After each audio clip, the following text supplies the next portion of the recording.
हमारी संस्कृति, हमारे संस्कार सदा रहे हमारे साथ। भारत की पुरातन गाथाएं और महान संतों की वाणी। सब्सक्राइब करें तिलक कथाएं। इसमें इतने रुपए हैं कि इसे अच्छे से अच्छे का ईमान डोल सकता था। दामू अन्ना का ईमान ऐसा नहीं है सेठ जी। दामू अन्ना मेरा नाम है सेठ जी, और मेरा ईमान कभी नहीं डगमगाता।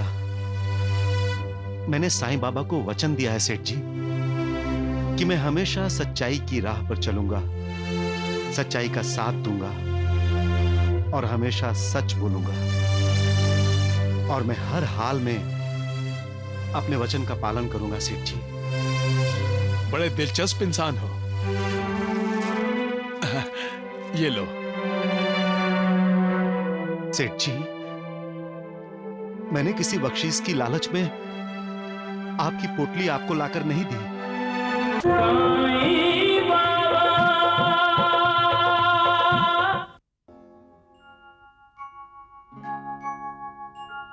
आजा आजा री निंदिया, धीरे धीरे से आजा, राजा बिटुआ की अखियों में समा जा रे।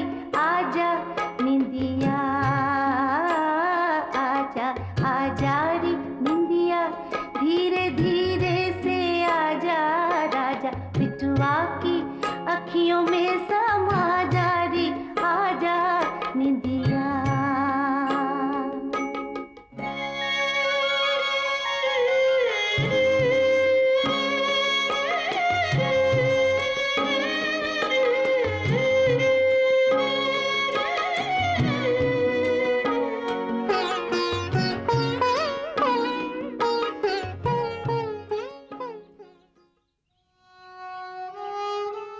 उर्मिला, चुप हो जाओ, रो मत उर्मिला। तुम्हारे आंसू मुझे अपनी गलती की याद कराते हैं। मैं अपने बेटे की बदकिस्मती पर आंसू बहा रही हूँ, जिसे हवेली का राज सुख मिलने वाला था। वो यहाँ खुले आसमान के नीचे पल रहा है। हौसला रखो उर्मिला, अगर वो दिन नहीं रहे तो ये दिन भी नहीं रहेंगे। कभी कभी मैं सोचती हूँ, हमने तो कभी किसी का बुरा नहीं किया, तो हमारे साथ ये सब क्यों हो रहा है? शंकर और दिनकर तो ऐश्वर्य में पल रहे हैं, और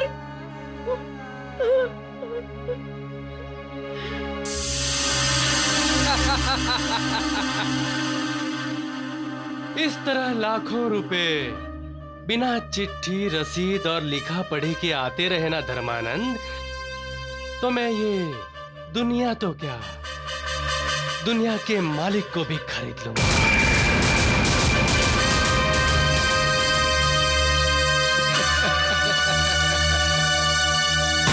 इतना घमंड हो गया तुम्हें पैसों का कि तुम साक्षात मालिक को खरीदने चल पड़े। तुम्हें पैसों ने इतना उन्मत्त बना दिया है कि तुम मालिक को तुच्छ समझने लगे। मूर्ख, पैसे को भगवान न समझ। ये न समझ कि दूसरे का ऐश्वर्य हथियाने से तुम्हारे अच्छे दिन शुरू हो गए। नहीं, तुम जैसे कृतज्ञ के अच्छे दिन कभी आ ही नहीं सकते, क्योंकि तुम उस सांप को दूध पिला रहे हो जिससे तुम्हारे भाई को डसा है। डंक मारना सांप का धर्म है, वो तुम्हें भी डंक मारेगा। ए भोलेनाथ, तुम अपना कब सोचोगे? क्या धर्मानंद? तुम्हारे दामू भैया और भाभी के बाद अब तुम्हारा ही नंबर है। धर्मानंद, तुम कहना क्या चाहते हो? दामू भैया की सारी जमीन, जायदाद, कारोबार किसके नाम पर है? दिनकर के। अकेले दिनकर के। उसमें तुम्हारा नाम नहीं है।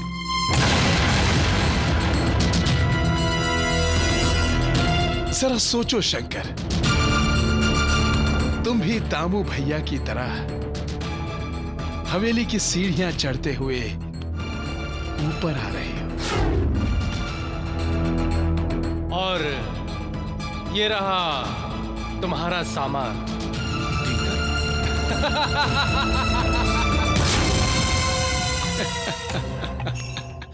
तुम भी अपने दामू भैया की तरह ये हवेली छोड़कर चुपचाप चले जाओगे ना? धर्मानंद,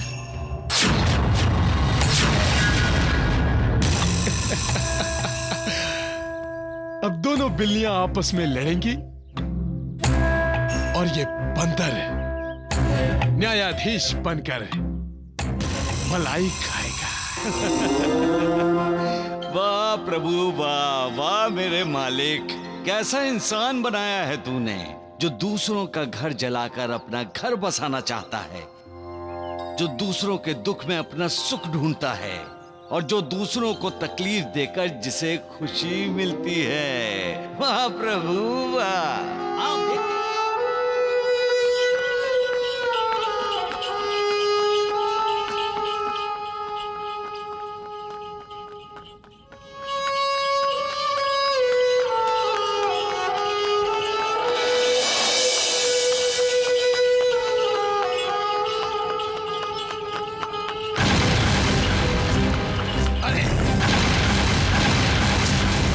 काका ठीक से चलाना, तू गड्ढे में कहां ले जा रहा है?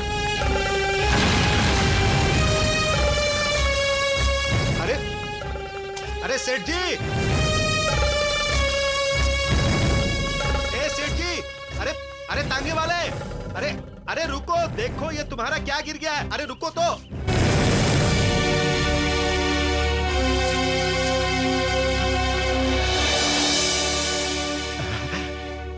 इतना सारा रुपया। उर्मिला, अब हमारा गोपाल खुले आसमान के नीचे बिना दीवारों के घर में नहीं पलेगा। उर्मिला, मैं तुम्हें सारे सुख दे सकता हूं, मैं फिर से नया व्यापार कर सकता हूं। हमारे बुरे दिन खत्म हुए। साईं बाबा ने हम पर कृपा की है उर्मिला।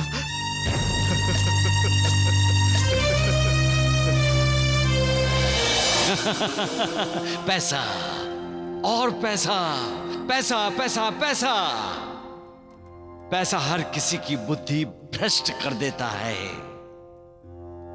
मालिक की बनाई इस दुनिया में जर, जोरू और जमीन यानी कनक, कावा और कुर्सी के लिए इंसान अपनी जान पर खेलने के लिए तैयार हो जाता है। महाभारत हुआ था इन्हीं 3 काह के लिए।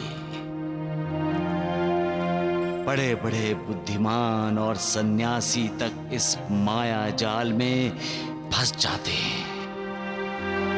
पैसे के लिए भाइयों भाइयों में दरार पड़ जाती है, अखंड परिवार खंडित हो जाते हैं और यही पैसा इंसान को इंसान का दुश्मन बना देता है।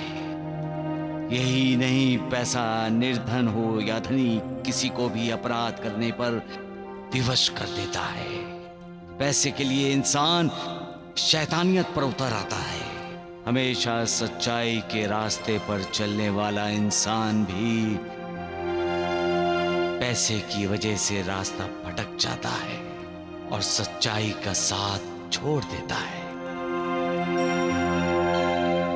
यही विशेषता है, यही कमाल है पैसों का। जाओ, जाकर वहीं सड़क पर देखो, वहीं गिरी होगी। मैं बहुत अच्छी तरह से सड़क पे देख के आया हूँ सेठ जी, पोटली कहीं नहीं मिली। मेरा हजारों का नुकसान करा दिया तुमने। तुमको टांगा चलाना नहीं आता? कहां गिराई पोटली? जाओ जाओ, तुम यहां से जाओ, जाओ।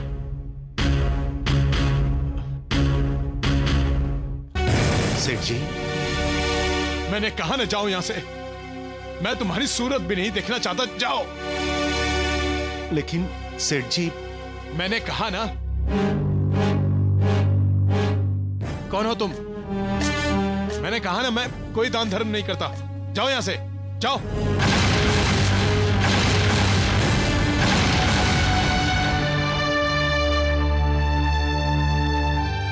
सेठ जी, आपकी पोटली। पोटली? पोटली? ए भाई रुक, ये पोटली तुम्हें कहां मिली? जी, सड़क पर। सड़क पर? इसमें तो हजारों रुपए हैं। इसमें इतने रुपए हैं कि इसे अच्छे से अच्छे का ईमान डोल सकता था। दामू अन्ना का ईमान ऐसा नहीं है सेठ जी। दामू अन्ना? मेरा नाम है सेठ जी, और मेरा ईमान कभी नहीं डगमगाता। मैंने साईं बाबा को वचन दिया है सेठ जी कि मैं हमेशा सच्चाई की राह पर चलूंगा, सच्चाई का साथ दूंगा और हमेशा सच बोलूंगा, और मैं हर हाल में अपने वचन का पालन करूंगा सेठ जी। बड़े दिलचस्प इंसान हो। ये लो। सेठ जी, मैंने किसी बख्शीश की लालच में आपकी पोटली आपको लाकर नहीं दी। सेठ जी, अगर मुझे कुछ देना है तो नौकरी दे दीजिए सेठ जी। इससे मेरा और मेरे परिवार का भला होगा।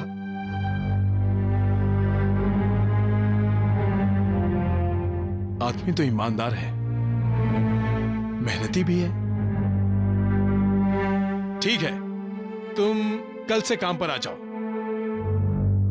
हाँ, लेकिन मैं तुम्हें 30 रुपए महीने से ज्यादा तनख्वाह नहीं दे पाऊंगा। 30 रुपए? सेठ जी, सेठ जी, आपकी बहुत बहुत मेहरबानी सेठ जी, आपकी बहुत बहुत मेहरबानी।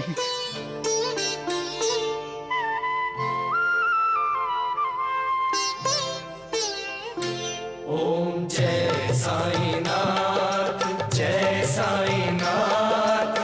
आदि न अंत तुम्हारा, तुम्हें श्रद्धा नमन हमारा। ओम जय साईनाथ, जय साईनाथ।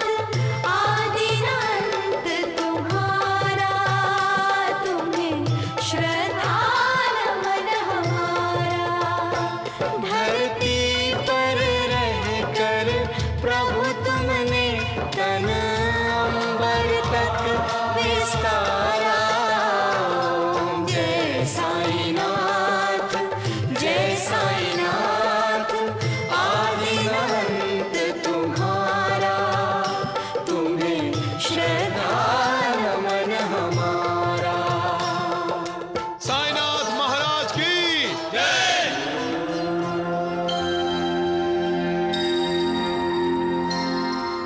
बड़ा विचित्र है इंसान का मन। खुद मालिक बनकर इंसान को कठपुतली की तरह नचाता है। कभी कभी हजारों रुपए मिलने पर भी ये मन संतुष्ट नहीं होता, और कभी 30 रुपए मिलने पर नाचने लगता है। ये मन ही इंसान को बहकाकर अयोग्य मार्ग पर ले आता है, और मन ही है जो इंसान को अयोग्य मार्ग से योग्य मार्ग पर ले आता है।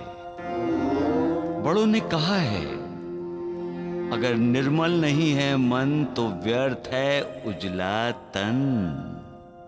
अपने मन को निर्मल रखो, उसमें कोई गंदे विचार, गंदे सवाल मत आने दो।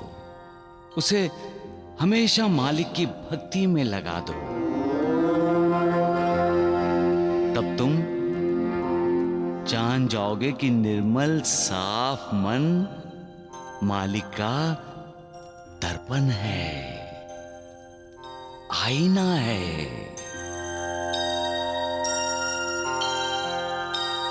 सबका मालिक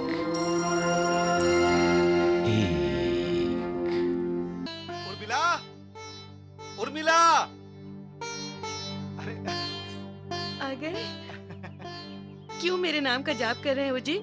अरे भाई, तुम मेरी देवी हो और मैं तुम्हारा भक्त। जब से आपने मथुरा दास जी के यहाँ नौकरी की है ना, बोलना सीख गए हो। सीख तो पहले ही गया था, लेकिन बोलने के लिए वक्त ही नहीं मिलता था। अच्छा जी। अब व्यापार धंधा तो रहा नहीं, नौकरी करता हूँ तो इसलिए वक्त ही वक्त है। अगर आपके पास वक्त है तो उसमें से थोड़ा सा वक्त अपने इस बेटे को दे दीजिए। उर्मिला भाभी ठीक कह रही है दामू भैया। लाओ लाओ लाओ लाओ लो। लाओ लाओ, आजा जाओ अपने आजा पापा आजा। के पास अरे हाँ,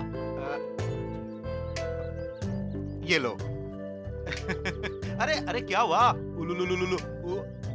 अरे भाई, मेरी पहली तनख्वाह है।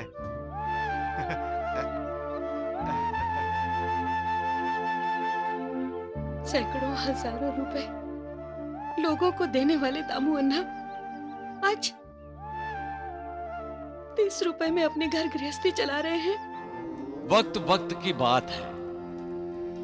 वक्त आने पर कंगाल माला माल हो जाता है और अमीर कंगाल। वक्त के करवट बदलते ही बड़े से बड़ा साम्राज्य जमीन दोष हो जाता है। इंसान को रुलाने वाला भी वक्त है और उसके घाव भरने वाला भी वक्त ही है। वक्त ही बताता है कौन अपना है और कौन पराया, कौन दुश्मन है और कौन दोस्त। इंसान का अतीत वर्तमान वक्त ही है और वक्त में ही इंसान का भविष्य छिपा होता है। बुरे वक्त में जो इंसान अपना विवेक नहीं खोता और अच्छे वक्त में जो मालिक को भूलता नहीं, उसी का तो कल्याण होता है। सबका मालिक धर्मानंद, दामू भैया को जीने के लिए कोई ना कोई काम तो करना ही था ना। तो अगर उन्होंने किसी के यहाँ नौकरी कर ली है तो इसमें तुम बड़ी खबर कौन सी लाए हो? हैं? एक बात याद रखना, जिस दिन तुम्हारे दामू भैया जीना शुरू करेंगे ना, तुम दोनों का जीना हराम कर देंगे। ऐसा वक्त आने ही मत दो और सांप को गर्दन से पकड़ लो। कैसे? मथुरा दास सेठ तुम्हारी ही तरह गैर कानूनी धंधा करता है। उसके यहां जो दलाल काम करता है वो मेरा दोस्त है। उसी ने मुझे तुम्हारे दामू भैया के बारे में बताया था। हम एक ऐसी चाल चलते हैं कि मथुरा दास सेठ तुम्हारे दामू भैया को लात मारकर नौकरी से बाहर निकाल देगा। मथुरा दास जी आप ही का नाम है? जी नहीं, सेठ जी। मथुरा दास जी? जी हाँ, कहिए, मैं आपकी क्या सेवा कर सकता हूँ? सेवा के लिए ही हमें सरकार ने आपके पास भेजा है। ये सरकारी कर विभाग के अफसर हैं। आपके लिए जो दलाल काम करता है वो दलाल पकड़ा गया है। उसी ने आपका नाम लिया है कि आप गैर कानूनी धंधा करते हो, लाखों कमाते हैं, फिर भी सरकार का कर अदा नहीं करते हैं। जी नहीं, वो झूठ बोल रहा होगा। मैं कोई गैर कानूनी धंधा नहीं करता साहब। जरा अपनी किताबें दिखाइए। किताबें? किताबें दामू अन्ना देखता है। मेरा सारा हिसाब किताब यही देखता है साहब। दामू अन्ना जी। एक बात सुन लो, हम सबूत के बगैर कहीं पे भी छापा नहीं मारते। अगर तुमने झूठ बोला और सच्चाई छुपाने की कोशिश की तो तुम भी मथुरा दास के साथ ही माने जाओगे। तुम्हें भी उतनी ही सजा मिलेगी जितनी की मथुरा दास को। ये तो नया नया अभी अभी नौकरी पे लगा है साहब, बेचारे। आप चुप रहिए। ना अपना वक्त जाया करो ना हमारा। तुम हिसाब किताब रखते हो कि नहीं? जी रखता हूँ। तो हमें वो हिसाब किताब दिखाओ जो सरकार से छुपा के किया करते हो? जी दिखाता हूं। दिखाता हूँ? ये क्या बोल रहा है? आप चुप रहेंगे? सेठ जी, मैंने साईं बाबा को वचन दिया है कि मैं हमेशा सच बोलूंगा, सच का साथ दूंगा और सच्चाई की राह पर चलूंगा। इंस्पेक्टर साहब, इन गोनियों के पीछे एक अलमारी है, उसमें गुप्त जगह है और मथुरा दास जी के सारे गैर कानूनी व्यापार का हिसाब उसी में है। दामू अन्ना, तुम सच्चाई के रास्ते पर नहीं, अपनी बर्बादी के रास्ते पर चल पड़े हो।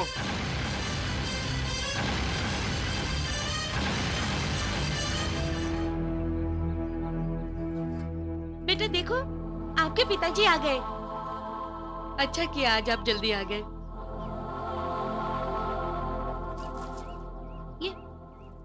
ये पैसे कैसे? अभी 4 दिन पहले तो आपने तनख्वाह दी थी। मेरी नौकरी छूट गई उर्मिला।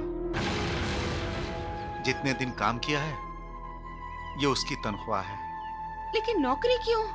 मथुरा दास जी की दुकान पर सरकारी कर विभाग ने छापा मारा। छापा? क्यों? मथुरा दास जी कर नहीं देते थे ना, और सारा धंधा गैर कानूनी करते थे। उन्होंने मुझसे पूछा तो मैंने सच सच बता दिया। और उन्होंने आपको नौकरी से निकाल दिया। तो इसमें उदास होने वाली क्या बात है जी? सच बोलना, सच का साथ देना, सच्चाई की राह पर चलना, ये साईं बाबा ने कहा है ना कि ये परमात्मा की सेवा करना है। सच्चाई के रास्ते का मुसाफिर बनना इतना आसान नहीं है लक्ष्मी बेटी। उसे अपनाने का मतलब है सच्चाई का साथ देना। तो इसमें मुश्किल क्या है बाबा? हम सच्चाई का साथ देंगे। सच बोलना होगा बेटी, सच। हाँ, हालात कैसे भी हो, हमें सच्चाई का साथ नहीं छोड़ना चाहिए। हाँ हाँ, नहीं छोड़ेंगे। लक्ष्मी, मैंने तुम्हें बनिए से तेल लाने को कहा था। हाँ लाई हूँ माँ, लेकिन वो गिर न जाए ना, इसलिए आहिस्ता आहिस्ता चल रही हूँ।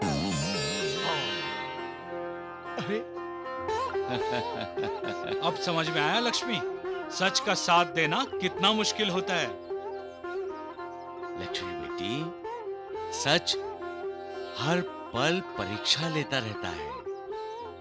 उसका साथ देने का मतलब है आग को अपनी मुट्ठी में पकड़ना। क्या हम दोपहर के सूरज की तरफ टकटकी लगाकर देख सकते हैं? नहीं। सच भी उसी तरह तेजस्वी होता है, और सच कभी किसी के सामने झुकता नहीं, सभी को उसके सामने झुकना पड़ता है। सच का मतलब है विश्वास, भक्ति, तपस्या। सबका मालिक एक। कोई नौकरी मिली क्या? नहीं उर्मिला, मथुरा दास जी ने मेरे बारे में सबको बताकर मेरी सारे नौकरी के दरवाजे बंद कर दिए। अब किसी भी व्यापारी के यहाँ नौकरी मिलना मुश्किल है उर्मिला।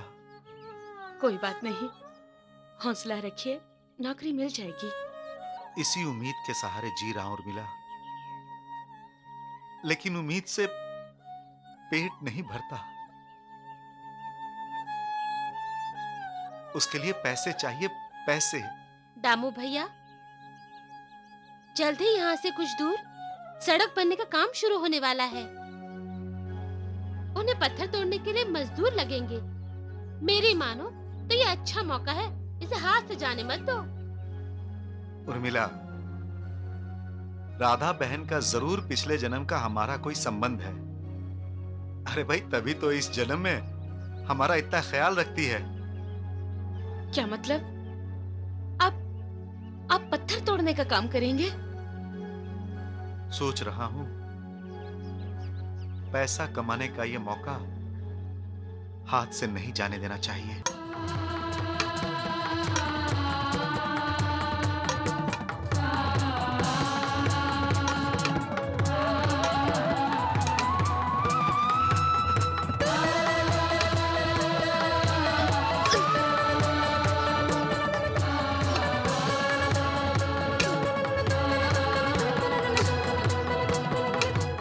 रुको नहीं दामू, थोड़ा चला।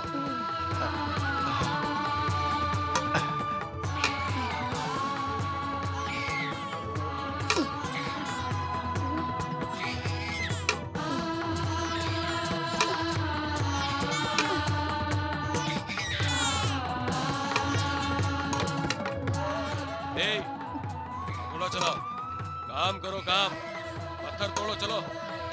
मुझे क्षमा करो, मेरा बच्चा रो रहा है।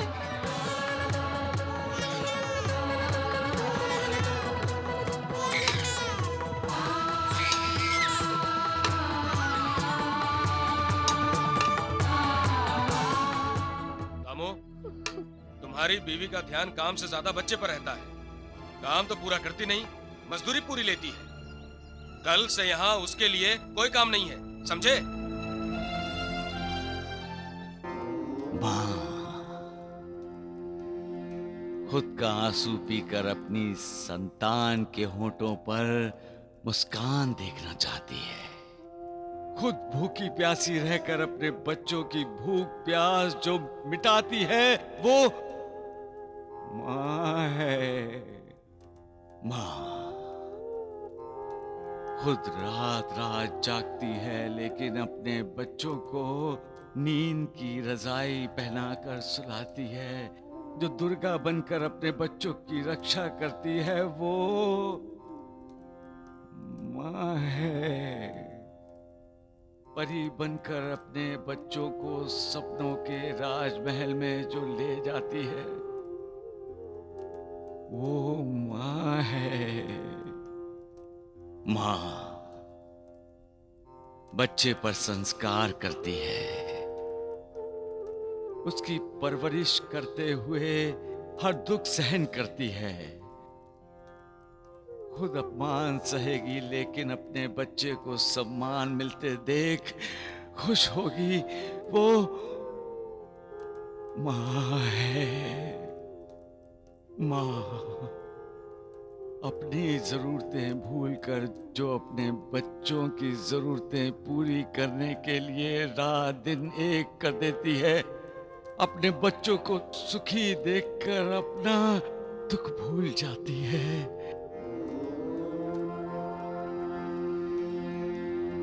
जो बच्चों के दुख दर्द देने के बाद भी उन्हें आशीर्वाद देती है वो माँ है। जो आखिरी सांस तक अपने बच्चों की चिंता रखती है वो माँ है। सबका मालिक।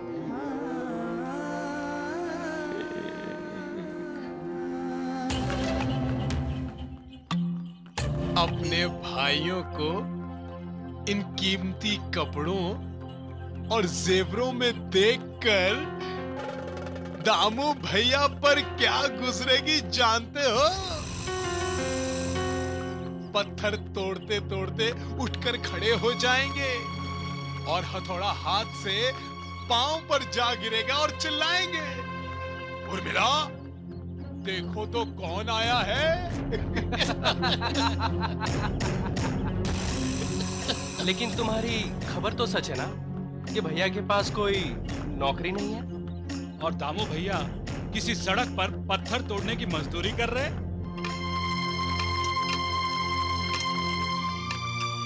अरे भाई जरा टांगा रोकना।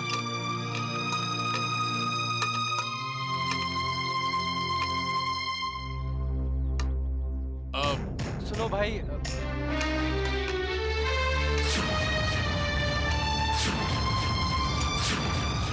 अरे दिनकर, शंकर, तुम लोग क्या क्या कहा तुमने? अरे बड़े लोगों की इज्जत करना नहीं जानते क्या? अरे शंकर सेठ कहो, दिनकर सेठ कहो, अब और कुछ सलाम करो, नमस्ते करो। धर्मानंद, तुमने मुझे पहचाना नहीं? मैं हूं, मैं दामू, दामू अन्ना। दामू? दामू? अरे तुम एक मजदूर हो, मजदूर, पत्थर तोड़ने वाले मजदूर। और हमारे दामू अन्ना भला पत्थर क्यों तोड़ेंगे? हाँ? धर्मानंद, जरा पूछना तो इसे, क्या ये हमारे यहाँ नौकरी करेगा? हाँ भाई बोलो। नहीं दिनकर, ये अभी अभी अपने आप को दामू भैया कह रहा था। ऐसे बहरूपिये को नौकरी पर रखना ठीक नहीं है। हाँ, ये हमारा पूरा धंधा चौपट कर देगा। इन लोगों का धंधा चौपट होने में अभी कोई कमी बाकी रह गई है क्या? नालायकों, इन्हें बहरूपिया कह रहे हो तुम? ये नालायक किसे कहा तुमने? हैं? तुम्हें कहा? तुम्हें? तुमने जो धोखा दिया है अन्ना जी को, उसके लिए। ये सीधे साधे और सच्चे दिल के हैं, विश्वास करते हैं सब पर। भाइयों ने कानूनी कागजात पर दस्तखत करने को कहा, उन्होंने देखा नहीं, पूछा नहीं क्या है, क्योंकि विश्वास था अपने भाइयों पर। जो करेंगे अच्छा ही करेंगे। इन्होंने दस्तखत कर दिए, यही भाई बड़े होकर इनका खून चूसेंगे, इसके लिए इनका धंधा चौपट हो गया। नालायकों, बहरूपिये तो तुम तीनों हो। तुम तीनों ने आखिर तक अपना असली रूप नहीं बताया। तुम भाई नहीं, भाई का मुखौटा पहनने वाले कसाईयों कसाई। शर्म करो शर्म। एक पैसा कमाने की हिम्मत नहीं है और बड़े भाई के कमाए हुए पैसों की ये नुमाइश करते हो उन्हीं के सामने। हाँ? चल चल चल। अरे क्या कर रही हो? छाता मेरा।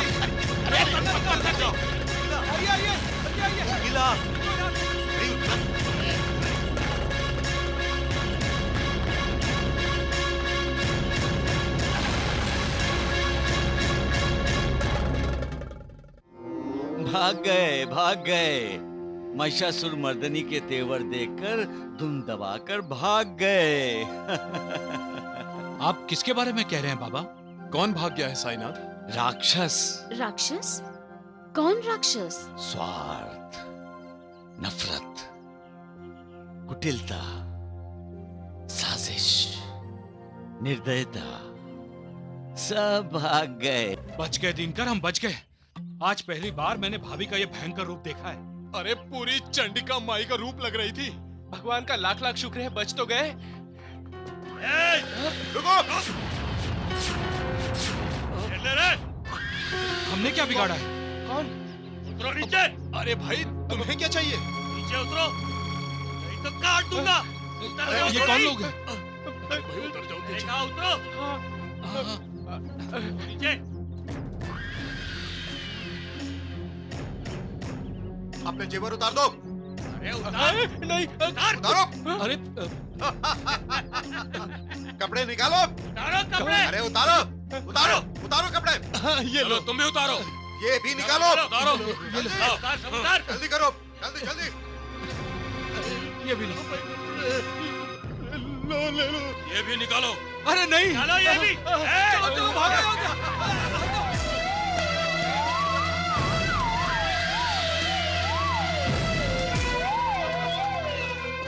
महाभारत में एक अध्याय है कि कौरव अपना ऐश्वर्य दिखाने पांडवों के पास आए, मगर भाग गए अपनी जान बचाकर।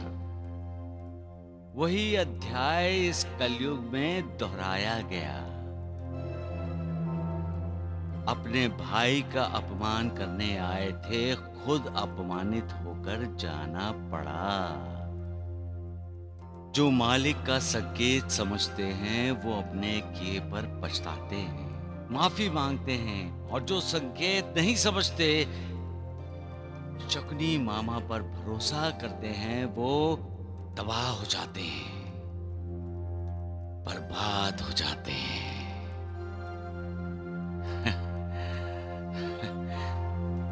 सबका मालिक एक।